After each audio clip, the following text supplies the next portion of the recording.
10 baffling mysteries solved decades after the cops gave up.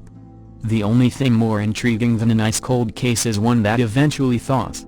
Here are 10 of the longest-running cold cases that were finally solved, many times through sheer perseverance, and sometimes through a touch of luck. 1. Jessica Keene solved after 18 years.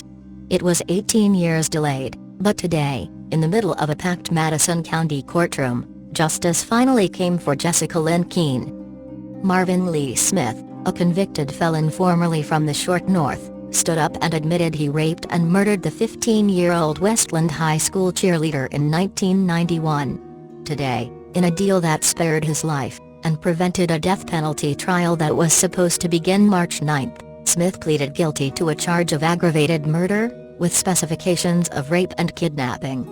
3 judges sentenced him to 30 years to life in prison. Keene was struggling in school and at home back in 1991, so she was staying at Huckleberry House, a safe house and crisis center in Columbus for runaway and troubled teens. Smith snatched her from a Wineland Park bus stop about 6 p.m. March 15. Her body, wearing only a torn and twisted bra and one dirty sock, was found 2 days later at Foster Chapel Cemetery in Madison County. Prosecutors and defense attorneys recounted yesterday what Smith did. They say that once Smith got Keene near the cemetery that Friday night after dark, she escaped. A trail of footprints in the mud, pieces of duct tape and her other sock marked her trail as she ran for her life. Eventually, Keene ran into a fence post and fell down. Then, Smith jerked a 70-pound tombstone out of the ground at an old grave, and beat her with it until it split into 2. Investigators found its 2 pieces, both stained with blood, thrown over the cemetery fence. Jessica's mother, Rebecca Smitley, left the courtroom yesterday as Sheriff Jim Sabin described the scene at the cemetery. Later, Smitley said she never gave up hope this day would come.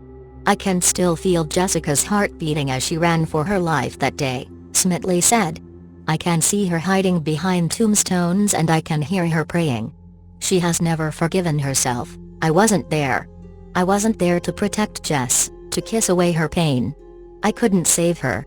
Smith had been charged with assaults against 2 Columbus women, and was out on bond when Keene disappeared. He was never considered a suspect in her death. He eventually was convicted for the 2 Columbus attacks, and served 9 years in prison. While he was incarcerated, the law changed and, as a felon convicted of a violent crime, he had to submit a DNA sample for a state database. Meanwhile, Keene's case grew cold. Then last year, state crime lab technicians used new technology, and found that Smith's DNA matched evidence from Keene's rape and murder. Agent Greg Costas of the Ohio Bureau of Criminal Identification and Investigation and Sabin found Smith living in Burlington, NC. They went and got him to give up a new DNA sample just to be sure. Smith was indicted last May and extradited to Ohio to face charges. In court today, Smith said nothing on his own behalf. He dropped his shoulders and sobbed as Keene's family addressed him. But he never looked at them. Heather Tollett, Keene's older sister by 4 years, reminded him that he stole so much more than a young girl's life.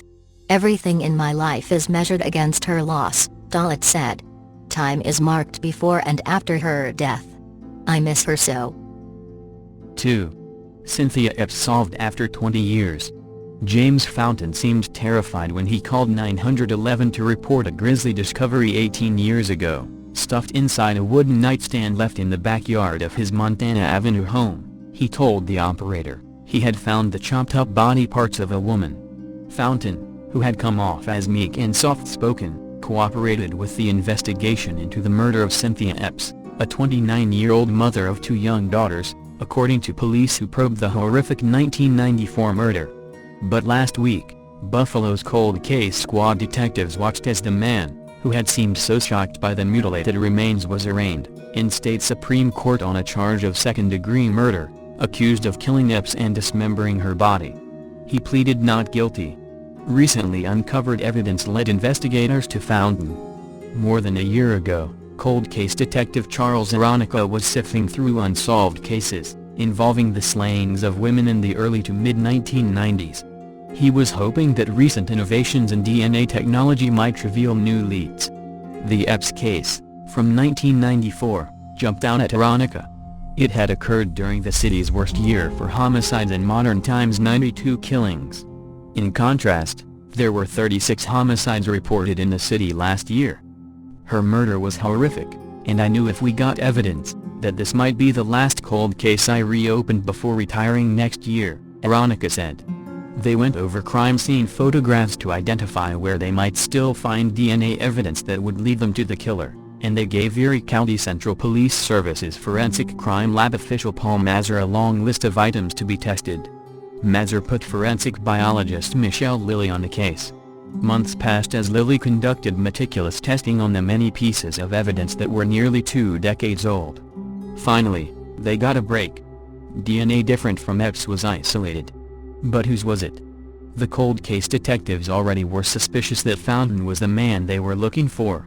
Back in 1994, he had been ruled out after interviews determined he had not known Epps.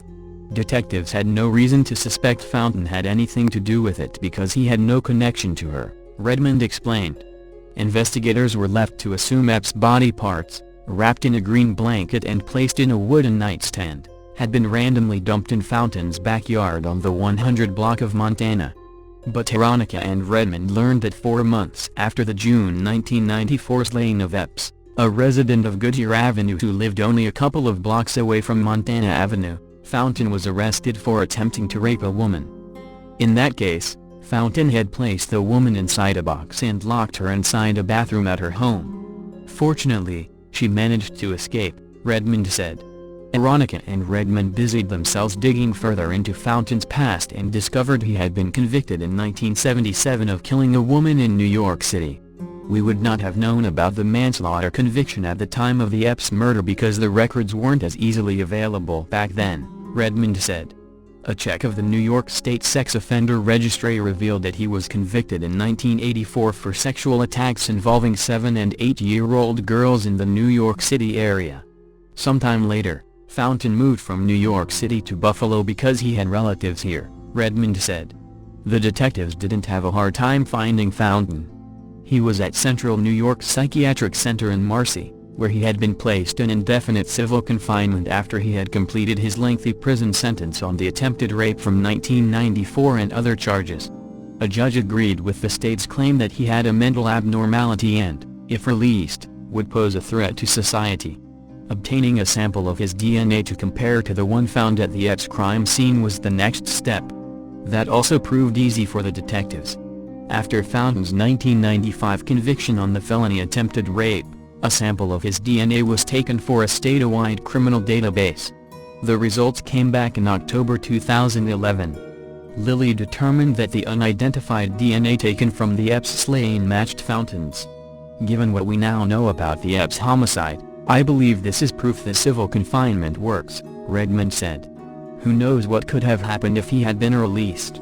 Police are not saying much about Fountain's motive for allegedly killing Epps, but Veronica did say, it may have been an argument between the two of them.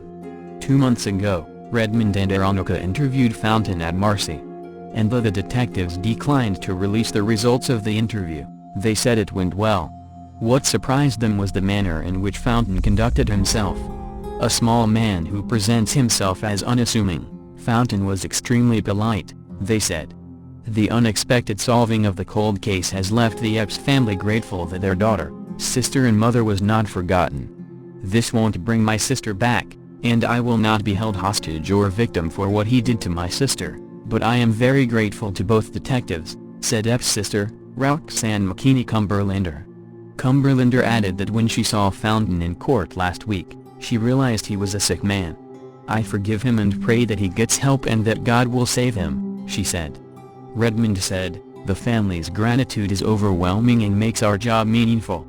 Fountain is now being held in the Erie County Holding Center, awaiting his next appearance before State Supreme Court Justice Penny Wolfgang. Fountain's court appearance was on the same day Veronica, a city officer for 40 years, celebrated his 60th birthday. This turned out to be a great birthday present, helping the Epps family get some closure, Veronica said. 3. Amy Weidner solved after 23 years.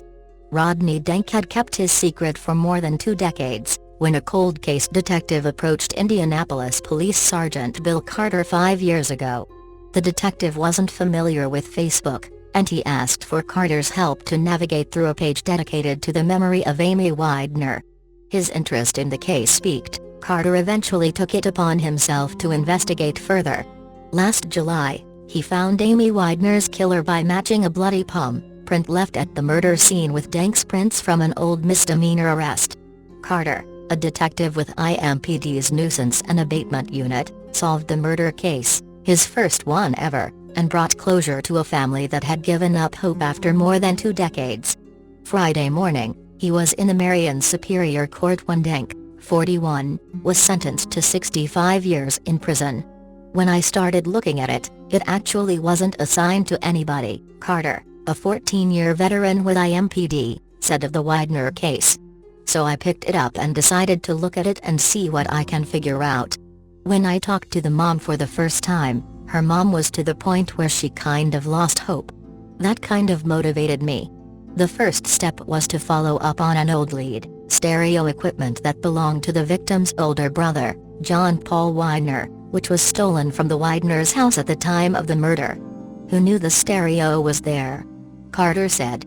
The target always was thought to be her brother's friend because of the stereo equipment.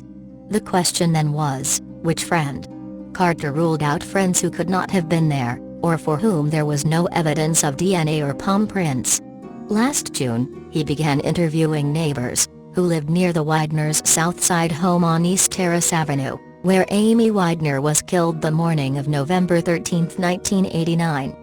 One former neighbor gave a list of names of people who might know something. One of them was Dank, a friend of the Weidners. 2 weeks later, on June 27, 2012, Carter went to Dank's house on the South Side to talk to him about the case, but he was not there. Later that day, Dank called Carter to meet with him that Sunday. The day of the meeting, Dank was nowhere to be found. His mother said he left earlier that week. The next day, Carter obtained a hard copy file on Dank's 1997 theft arrest and matched his prints. Police were later able to trace a rental car to Dank, who was staying at a friend's house on the east side. When police confronted him, Dank cut his wrist and took a knife to his throat. Dank, who was 18 at the time of the murder, was charged last July. Police said Dank had gone to the Weidner's house to burglarize it but was surprised to find that Amy Weidner had stayed home to take care of her sick 2-year-old daughter, Emily. Deputy Prosecutor Denise Robinson said Dank brought a pipe and struck the victim with it after she confronted him. Dank then followed her to the bedroom where he raped and strangled her. He admitted to the crime in a plea agreement with prosecutors. When he appeared in court Friday morning, Dank was quiet and limited his answers to yes and no. "We don't have it in our hearts to forgive you.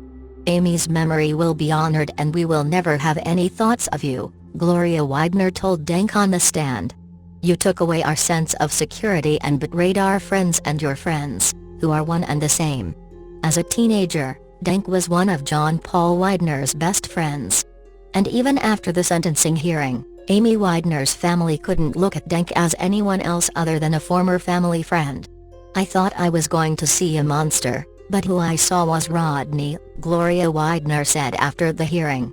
"For 23 years, 7 months and 1 day, we believed a stranger had come into our home. Not someone they knew.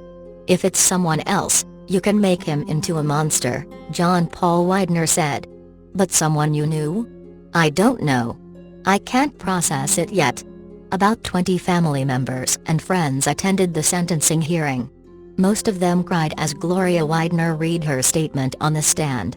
At her request, a bailiff walked over to the defendant's table and showed Dank a picture of Amy Weidner. Dank looked at it briefly and said nothing. Dank was sentenced to 50 years for the murder charge and 15 years for the rape charge. Both sentences will be served consecutively. Addressing Carter, who also was at the hearing, Judge Curtis Gruber said Amy Weidner's family will be forever indebted to him. A family friend later approached Carter outside the courtroom, thanked him and gave him a hug. "You're a hero," the family friend told Carter. "I got lucky," Carter said. "It's not a big deal."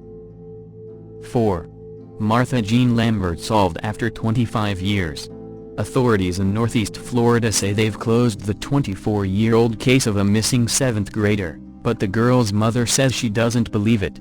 Martha Jean Lambert vanished near her St. Augustine home on November 27, 1985. Her mother, Margaret Pitchen, says she remains convinced that the 12-year-old girl was kidnapped. However, the St. Johns County Sheriff's Office said Friday that Pitchen's son David Lambert has confessed to accidentally killing his sister in an argument. Sergeant Chuck Mulligan said Lambert told police that he panicked and buried the girl in a shallow grave. Lambert was 15 at the time. The state attorney's office decided not charge Lambert with manslaughter, after prosecutors considered his age at the time. The statute of limitations manslaughter charges had in 1985, and other mitigating circumstances, Mulligan said. Investigators had considered Lambert a suspect, but they had no evidence nor a confession until Sheriff's detectives Sean Tice and Howard Cole III reopened the case in June. Lambert, now 38, had previously told investigators that he last saw his sister as she walked off to play. When Tice and Cole interviewed him again last summer, Lambert told them he and Martha Jean were arguing near the old Florida Memorial College site over $20 he refused to give her, the detective said. The girl punched him in the face, and Lambert said he shoved her backward. Her head landed on a piece of metal sticking out of the ground, he told the detectives. Lambert stated when he lifted Martha up there was a large hole in the back of her head and blood was pouring out, Tice wrote in the offense report. Lambert stated he initially called out for help, hoping that someone would be walking by and hear his cries. Lambert told the detectives that he dug a hole 3 feet deep and laid Martha Jean in it. He was terrified, Tice told the St. Augustine Record. He was terrified of his mama. Still is. Pitchen says the sheriff's office just wants the case closed. Authorities still haven't found her daughter's remains, though crews searched the site, Lambert indicated in his recent interviews. Demolition at the site over the past 24 years is believed to have removed or scattered any remains that may have existed, sheriff's officials said. Pitchen told the Florida Times-Union that Lambert makes up tales to get attention. Mulligan said investigators believe Lambert is telling the truth. We certainly understand the complexity and the difficulties these situations bring on a family, Mulligan said. These are his words. Martha Jean's disappearance was the county's longest-running missing person investigation. 5. Minnie and Edward Maurin solved after 27 years. Washington state officials have apparently solved the 1985 cold case homicide of an elderly couple with an arrest that fulfills a grieving son's promise to his parents. Wilhelmina Minnie Maurin and Edward Ed Maurin's dead bodies were found Christmas Eve 1985. They had been shot to death and dragged into a wooded area. At their funeral, I laid my hand on their casket and I said, I will find out who did this, the couple's son, Dennis Hedler, said at a news conference Monday. A team of investigators from the Lewis County Sheriff's Office in Chehalis, Washington, was dispatched to Alaska July 8 to make an arrest in connection to the slayings. Rick Riff, 53, of King Salmon, Alabama, was arrested and will be processed for extradition back to Washington, to stand trial for what Lewis County Sheriff Steve Mansfield called horrific crimes. Minnie and Ed Maurin were 83 and 81 years old, respectively, when they were reported missing by family members December 19, 1985. The family became worried when the couple were not home, as planned, for a family Christmas party, according to police. The next day, witnesses reported to police they spotted the Maurins' car, and authorities found a large amount of blood stains and the keys were in the ignition, police said. When the investigation into their murders opened, several witnesses reported seeing the car at the Sterling Savings and Loan Bank. We have developed evidence that Rick and his now deceased brother, John Riff, kidnapped the Maurins from their residence and drove them to the bank, forcing Ed to withdraw $8,500 in cash, Mansfield wrote in a news release. 5 days after their disappearance, the couple's bodies were found in a wooded area at the end of the road in Chehalis. The investigation revealed that they had been shot inside their car with a shotgun, and then dragged to a wooded location where they were found by a passerby, according to police. Mansfield said the Riff brothers were their primary suspects, from the beginning of their investigation, but they did not have evidence of probable cause until much later on. Detectives feel many witnesses did not come forward during the time of the initial investigation due to being fearful of the Riff brothers and possible retaliation for speaking out, Mansfield wrote in the news release. Both Riff brothers moved to Alaska in 1987, and John Riff died ironically the week before investigators bought tickets to travel to Alaska for the arrests, police said. "I believe in karma. These are bad, evil people," Mansfield said at Monday's news conference. The prosecutor in the case told ABC News Seattle affiliate KOMO that he did not plan to pursue the death penalty for Riff because of his failing health. The Maurin, Hadler family suffered a horrific and tragic loss of their family members and now will be able to see justice served, Mansfield wrote. For the Maurin's family, the arrest provided long-sought closure. "People should never give up hope," son Hadler said. "There is always hope out there." 6. Diane Maxwell Jackson solved after 34 years. The word Houston evoked intense anxiety for James Ray Davis. According to Houston police, he had a dark past here, a crime that had gone unsolved for almost 34 years. He was more than happy to ease into a life of relative obscurity. After all, Davis, 58, had been a model citizen since his release from prison a decade ago.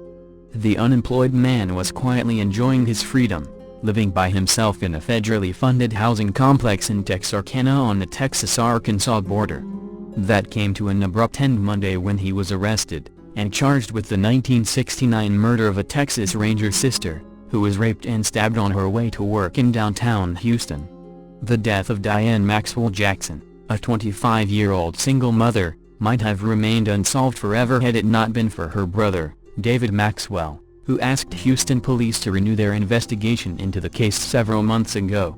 "The arrest was just as though a big weight had been lifted off my shoulders," said Maxwell, a ranger whose jurisdiction includes Brazoria and Matagorda counties. "My thoughts were about my parents. Being able to go to my parents and tell them that at long last, the murder had been solved." Maxwell gives all the credit to Houston homicide investigators. Using a combination of preserved evidence and technological advances, police zeroed in on Davis, who had never before been considered a suspect. Davis was arrested because police said his finger and palm prints matched those found on the slain woman's car. Matching the prints, however, wasn't easy.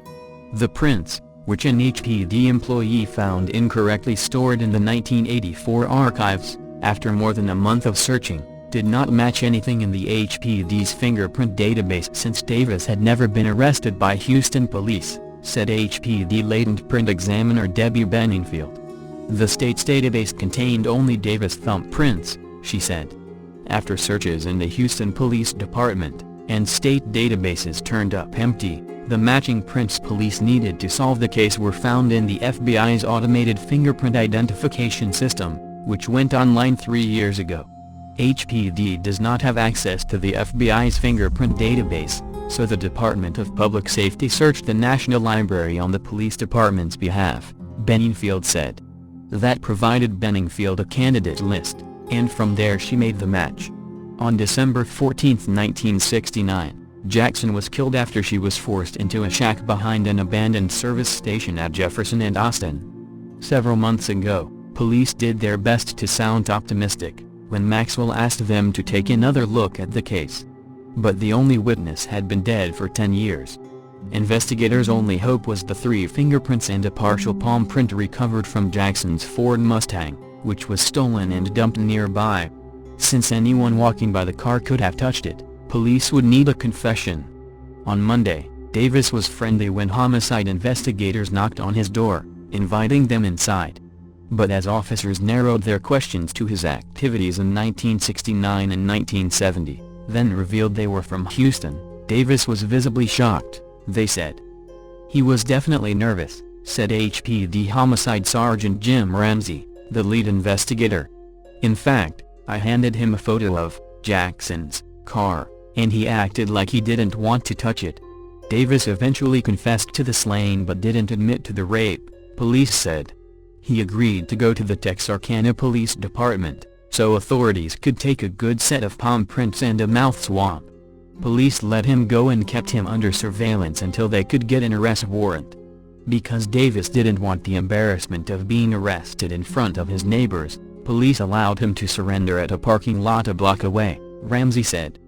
Davis had been in and out of Texas prisons since 1961, for crimes such as possession of stolen property, vehicle theft and burglary, records show.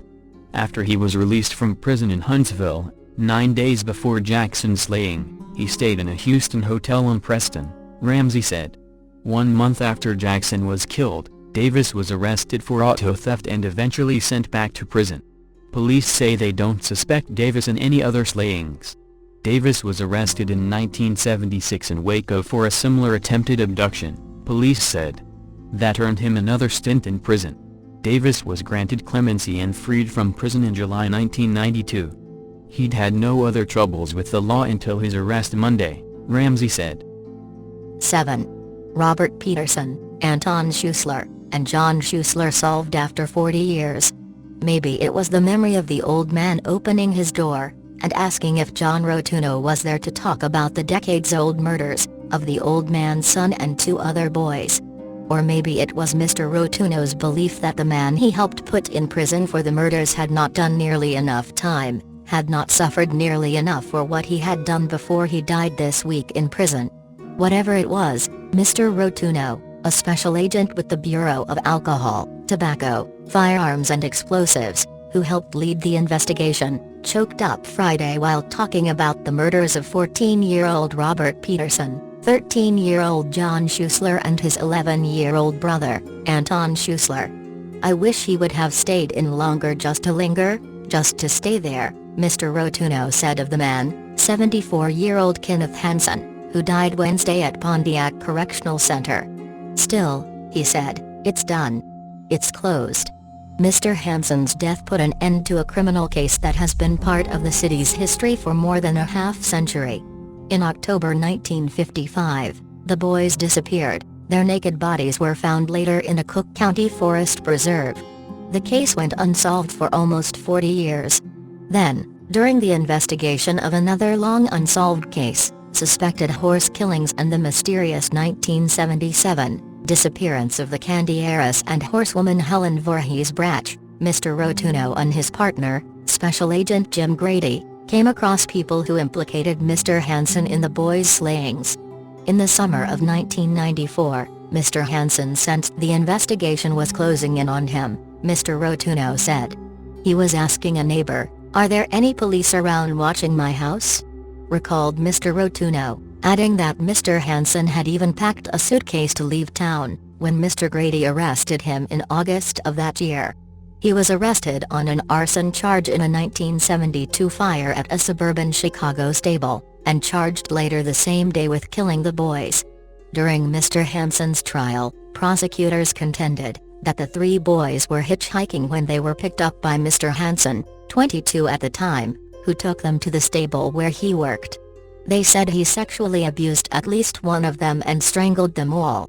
Mr. Hansen was convicted in 1995, but the Illinois Appellate Court overturned the conviction 5 years later, after determining that the jury should not have heard evidence that Mr. Hansen had cruised the streets, picking up boys for sexual relations.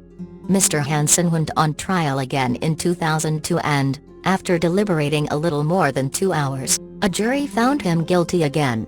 Mr. Hansen was sentenced to 200 to 300 years in prison. He maintained his innocence, said 2 lawyers who represented him, one of whom was working on another appeal at the time of his death. The case was as phony as could be, said Leonard Goodman, Mr. Hansen's former lawyer, who said he remained convinced of Mr. Hansen's innocence. Had Mr. Hansen been arrested shortly after the slayings, Mr. Goodman said, he thinks he surely would have had an alibi, but 40 years later it's very difficult to defend yourself. You can't say where you were on a particular day in October of 1955. Karen Daniel, a lawyer with the Center on Wrongful Convictions at Northwestern University, was working on an appeal that included the argument that Mr. Hansen should have been allowed to present evidence at his second trial, that another man confessed to the slayings. Ms. Daniel said the only evidence was from people who testified that Mr. Hansen told them he had killed the boys. "You can't allow people to be convicted on this type of evidence," she said.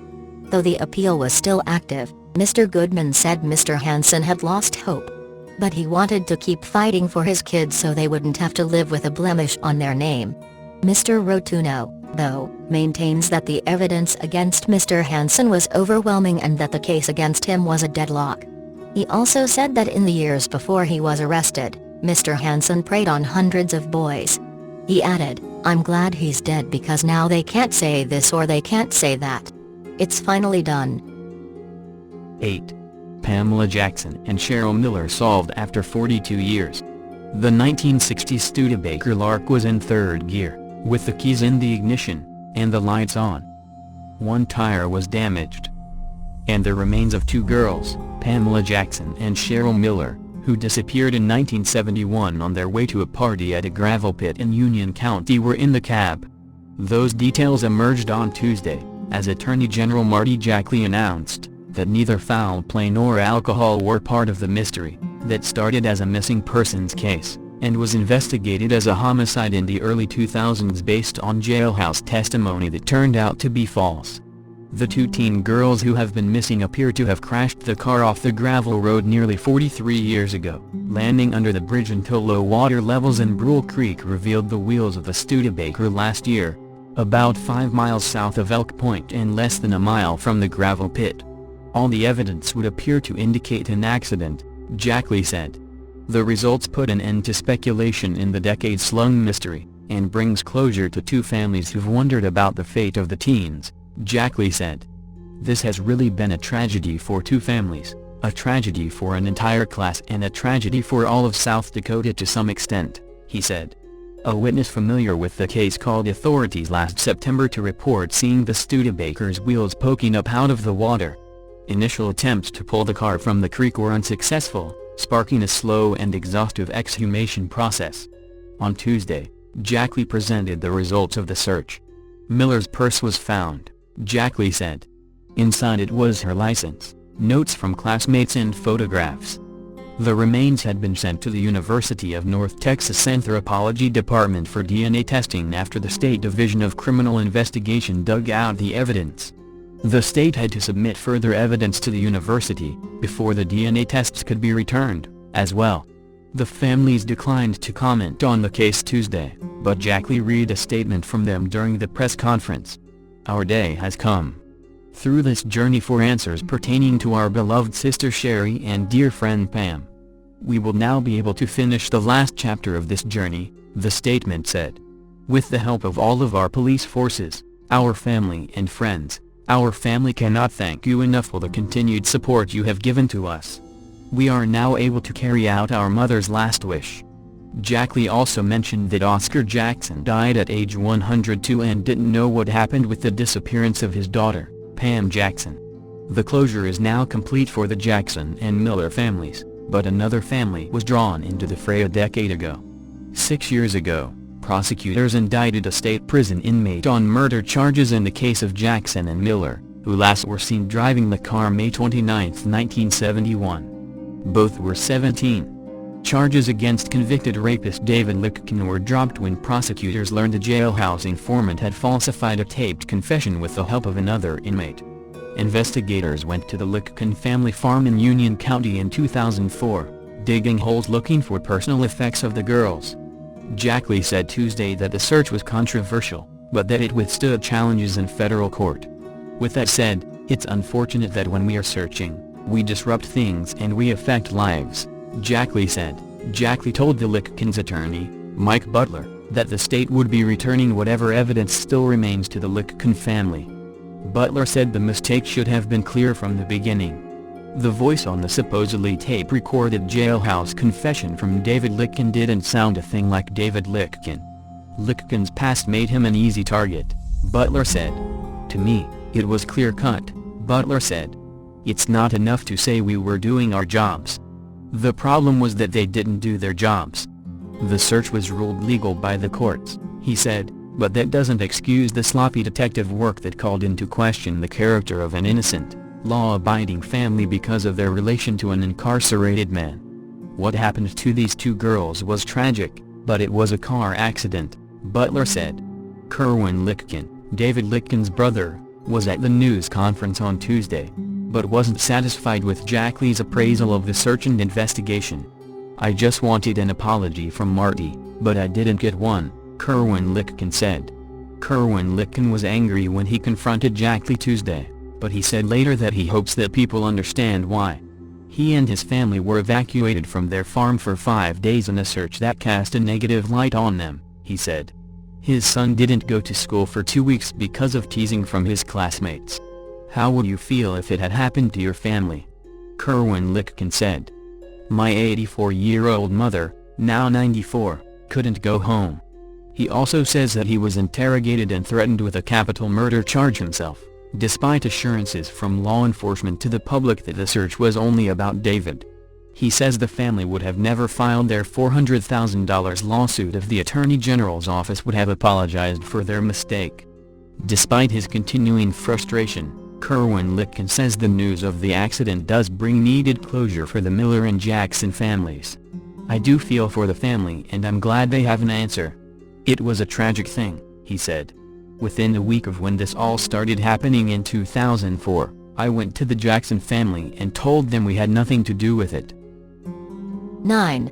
Richard Phillips and Milton Curtis solved after 46 years. A businessman was sentenced Monday to a pair of life terms, after he admitted murdering 2 El Segundo police officers in 1957, and offered a teary-eyed apology to the families of his victims. "I do not understand why I did this," said Gerald F. Mason, 69, who was caught when an old fingerprint from the crime scene matched his in a new FBI national database. "I detest these crimes. I still do not want to remember what happened." Mason, 69, of South Carolina, asked for forgiveness for the killings of Milton Curtis, 25, and Richard Phillips, 28. "Please believe I am still looking for ways to express my remorse for the horror I have caused," he said in court. That did not impress Keith Curtis, Milton Curtis' son. He says he's sorry now, but he hasn't been for the past 46 years. "He's only sorry now because he got caught," the younger Curtis said, standing in the courtroom surrounded by El Segundo officers, prosecutors and family members. Mason, a retired gas station owner, entered the plea during his first court appearance in Los Angeles since his arrest January 29 in Columbia, SC, where he has lived a quiet life since the killings. Curtis and Phillips were shot 3 times each on July 22, 1957, shortly before 1:30 a.m., after they pulled Mason over for running a red light.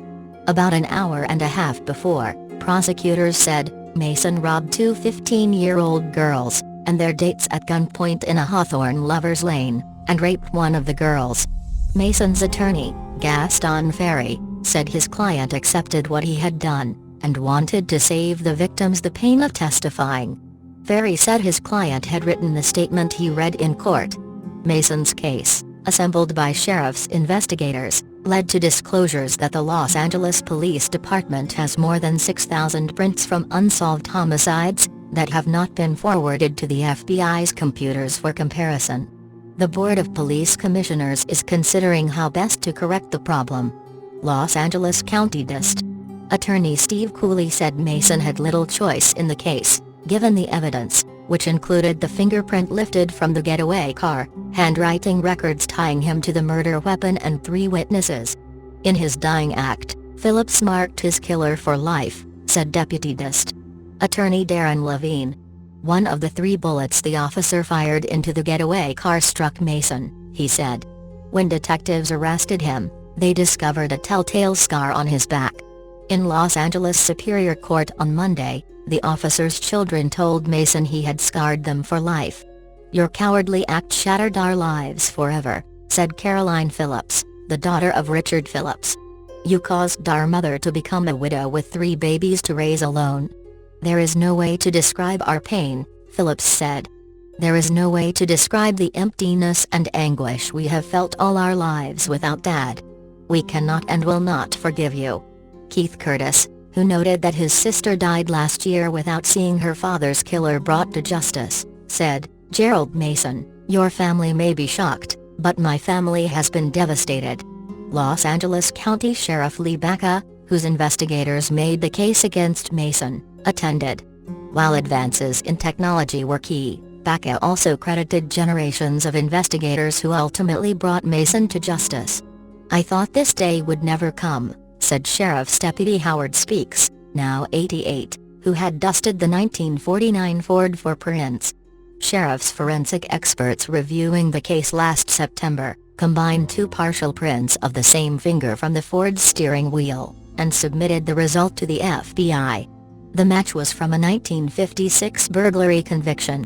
Sheriff's detectives Stan McElderry and Kevin Lowe said, that match allowed them to make the connection with evidence gathered shortly after the crime.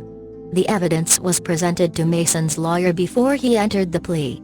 In 1960, a Manhattan Beach resident called police to report the discovery of a watch and a chrome-plated revolver behind a house. The police then found a second watch, and both watches were identified as belonging to the Hawthorne victims. The rare, 9-shot, Harrington and Richardson .22 revolver was identified as the murder weapon. It had been purchased 4 days before the killings in a Shreveport, La, Sears store, where the buyer gave the name G.D. Wilson, and a fictional Miami address. A day earlier at a YMCA across the street, the registry had been signed by a George D. Wilson, also of Miami. Prosecutors said they had expert evidence that the handwriting on the registry name was the same as on Mason's 1999 South Carolina driver's license application and on an automobile bill of sale. When detectives served a search warrant on Mason's Columbia home, after his arrest in January, they found in his gun collection another rare 9-shot .22 revolver. In addition, investigators found 3 witnesses, who identified Mason from a 1956 photograph as the man they had seen the night of the murders. El Segundo officers Charles Porter and James Gilbert, who had briefly stopped to assist Curtis and Phillips but left when everything appeared alright, said Mason was the man they had seen. Prosecutors said a news reporter, who went to the murder scene, told detectives that Mason was the man he recalled asking him for a ride near the scene. The 1957 law under which Mason was convicted allows him to be considered for parole after a minimum of 7 years in prison. Cooley said Mason will never see the light of day. "You can run, but you cannot hide," Porter said in court after the plea. "Kill an officer and we'll get you, no matter how long it takes." 10. Lucy Johnson solved after 52 years. When investigators in 1965 found out Lucy Johnson had been missing since 1961, they were convinced she'd been murdered. But Johnson's daughter, a Surrey, British Columbia, woman named Linda Evans, recently discovered that Johnson was alive and well in the Yukon, more than 52 years after her disappearance.